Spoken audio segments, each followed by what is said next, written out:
All right, welcome to the Deep Dive, the show where we take, the stuff you're curious about Yeah, and pull out the important things, so you can really understand it all without getting totally overwhelmed. exactly. A shortcut to knowledge, basically. That's it, a shortcut. Yeah, A shortcut to knowledge. absolutely. So today, you've brought us BYD's 2024 annual report, and basically we're going to take it apart and figure out, not just what happened, but what it means for what BYD is going to do in the future. Yeah, that's exactly it. We'll look at all their different businesses, how their financials are doing, and how they're planning to, make their shareholders happy. Reward those shareholders, Yeah, and we're going to do it in a way that makes sense. that's the goal. Keep it engaging. Yeah, keep it engaging, keep it insightful, Yeah. make it fun. So, okay, this report shows that BYD is doing way more than just cars. What are some of the other big areas they're involved in? Well, they're definitely all about the NEVs. New energy vehicles. Exactly. New energy vehicles. Yeah. They basically say they're like leading the charge globally with all this new tech, in making cars electric. And they're all about that intelligentization, right? I saw that in the report. Oh, yeah, they love that word. Basically, it's all about like making their vehicles super smart with things like AI and like being able to connect to the internet and all that. Like self-driving stuff. Exactly, all that. They want to like change the whole car industry, globally. Ambitious. It's not just about the cars, though, is it? What other big businesses are they running? Oh, they're big into rechargeable batteries. Like huge. They make everything from the tiny ones in your phone to the big ones that power their cars. They make phone batteries. I didn't know that. Yeah, they're everywhere. They're like a leading global manufacturer for all kinds of batteries. They even have that Blade battery that everyone's talking about. Yeah. Super safe. Oh, yeah, I've heard of that. It's supposed to be a game changer for safety.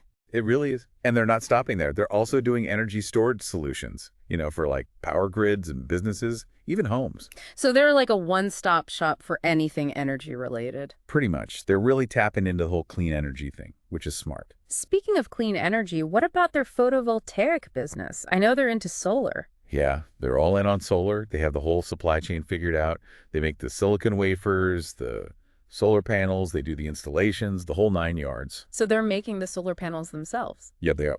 Wow.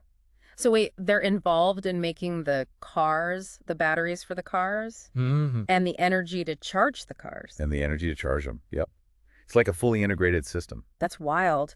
What about this electronics and intelligent products thing? It seems pretty vague. It is a bit of a catch-all, yeah. Basically, it's all their consumer electronic stuff, Mm-hmm. plus any new smart products they come up with, like they do a lot with AI, 5G, all that stuff. So basically, if it's electronic and smart, it fits in there. Pretty much, yeah. And they're using that expertise to offer like complete solutions to their customers, which is pretty cool.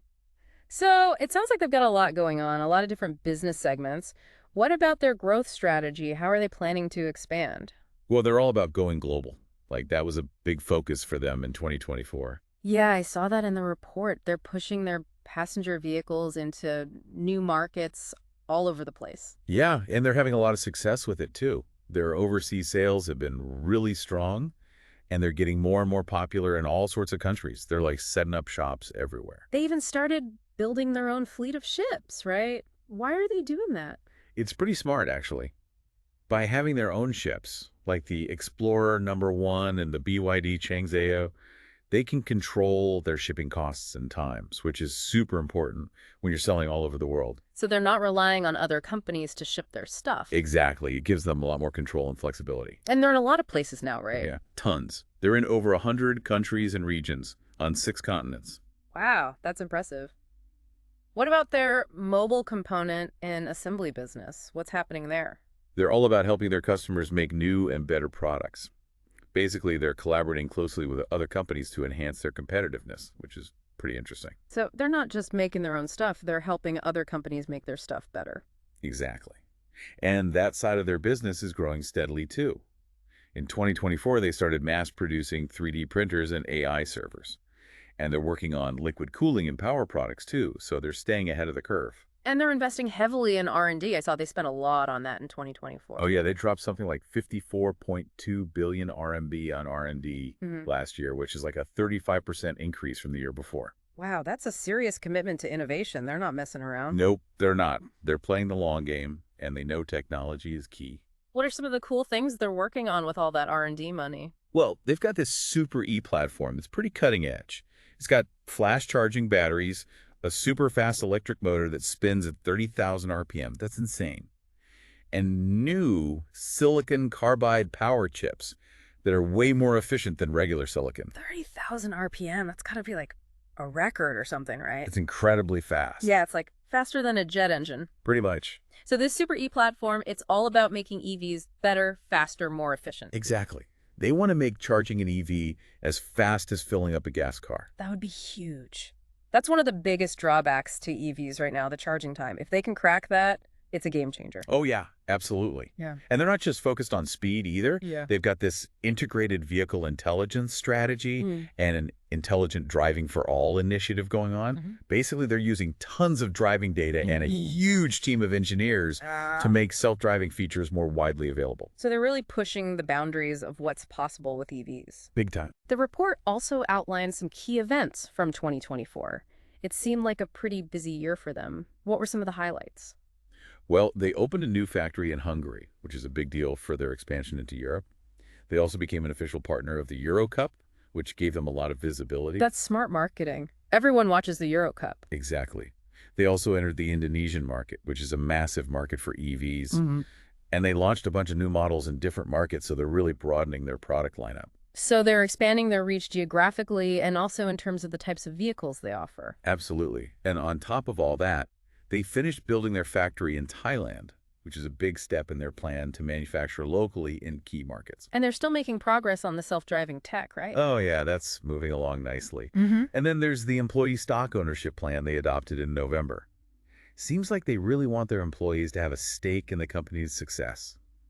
Overall, it was a super busy year for them, full of big achievements. It sounds like it. But with all that growth and expansion, there must be some challenges too, right? Oh, for sure. They mentioned some of the global economic headwinds, like the slow recovery and trade uncertainties.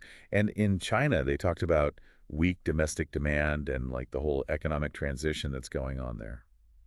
So they're doing well, but they're not immune to the bigger economic forces at play. Right, exactly. It's like a balancing act, you know? They have to Right. manage all these internal and external factors. So they're facing some headwinds, but they're still pushing forward aggressively. What about their financials? How did they perform in 2024? They did pretty well, actually. They reported total revenue of about 777.102 billion RMB, which is almost a 30% increase from 2023. Wow, 30% growth. That's phenomenal. Yeah, they're killing it. Where did most of that revenue come from? Cars or the other stuff? Most of it, almost 80%, came from their car business. That brought in about 617.382 billion RMB. But their mobile phone components, assembly, and all that brought in a good chunk too. It was up over 34% and contributed over 20% to their total revenue. So it sounds like they've got a good mix of revenue streams, which is always a good thing. Definitely. If one area slows down, they've got others to pick up the slack. What about their profits? How much money did they actually make? Their profit attributable to the owners, that was about 40.254 billion RMB. That's a 34% increase from the year before. Another big jump. And their earnings per share were 13.84 RMB. The report said the profitability of their NEV business improved. What caused that? Well, a few things, actually. They've got the tech advantage, so their cars are really good. Yeah. People are willing to pay for them. And their brand is getting stronger all the time, which also helps with pricing. Plus, their overseas expansion is bringing in a lot of new customers, and they're getting those economies of scale as they produce more cars. Makes sense. And they're really good at managing costs, because they control their whole supply chain. That vertical integration really seems to be paying off for them. Oh, yeah, big time. What about cash reserves? How much cash did they have on hand? They had about 154.937 billion RMB in cash as of December 31st, 2024. Wow, that's a lot of cash. Yeah, it puts them in a really strong position to weather any storms and make big investments if they need to. Yeah, it's good to have a cushion in uncertain times. Definitely. And like we talked about, they're investing a lot in R&D, which is crucial for staying ahead of the game. That 54.2 billion RMB is a serious chunk of change. It really is. I'm kind of curious, what are they focusing on with all that R&D spending? Like, where are the big bets? I know, right? Yeah. I'd love to know what their top priorities are. Maybe it's battery tech or self-driving, or even something completely new that we haven't even thought of yet. It's got to be something big to warrant that kind of investment. No doubt. So if they're making money, they're investing in the future. What about their shareholders? How are they rewarding them? Well, first off, they've got a dividend policy that guarantees a certain payout to shareholders. And for 2024, they're proposing a final dividend of 3.974 RMB per share. Solid dividend. And what about share buybacks? Did they buy back any of their own stock in 2024? They did. Yeah. It was actually the first time they ever bought back A shares. Oh, And they used their own funds to do it, which is interesting. And then they canceled those shares in May, which basically reduces the number of shares out there and can boost the value of the remaining shares. so they're actively working to increase the value of their stock. Exactly. And they've got those employee stock ownership plans too, like the one they adopted in November. They're planning to buy up to 220 million A shares with a total fund of up to 220 million RMB. I remember seeing that. It's like a way to give employees a piece of the pie and align their interests with the companies, right? Exactly. And they've also got a bigger plan for 2025, pending shareholder approval, to buy up to 410 million shares with a fund of up to 4.1 billion RMB. It's a big commitment to employee ownership. It really shows they value their employees. And I guess happy employees usually translate to a better performing company. Makes sense, right? Everyone's working towards the same goal. Makes total sense. Now, the report also mentioned an H-share placing that happened after the reporting period ended. What was that all about? So back in March of 2025, they issued 129.8 million new H shares, and they raised a ton of money doing it, like 43.383 billion Hong Kong dollars. Wow, that's a lot of cash. What are they planning to do with all that money? Well, they said they'll use it for R&D, expanding their overseas operations, working capital, and all the usual corporate stuff. Basically, they're fueling their growth and taking advantage of opportunities in new markets. So they're not sitting still. They're constantly looking for ways to expand and innovate. Nope, they're always on the move. They're like a shark. Yeah, Gotta keep swimming or they'll sink. I like that analogy. Okay, so we've covered a lot of ground here. Looking at everything we've discussed, how would you assess BYD's business moving forward? Are they in a good spot? I think they're in a great spot, honestly.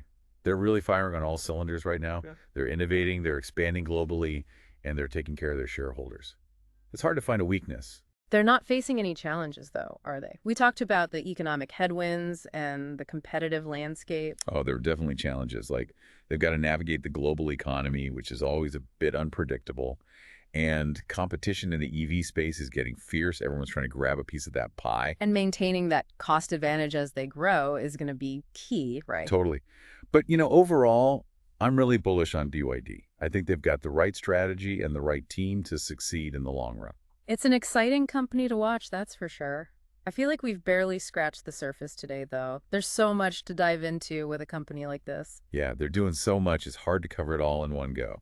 Well, we've done our best to give you a good overview, right? Our listeners should have a pretty solid understanding of BYD now. Definitely. We've hit all the key points. So before we wrap up, I want to leave our listener with something to think about. BYD is investing heavily in electric vehicles and batteries. They're expanding all over the globe. What do you think their biggest impact will be on the car industry and the energy sector in the next, say, 5 years?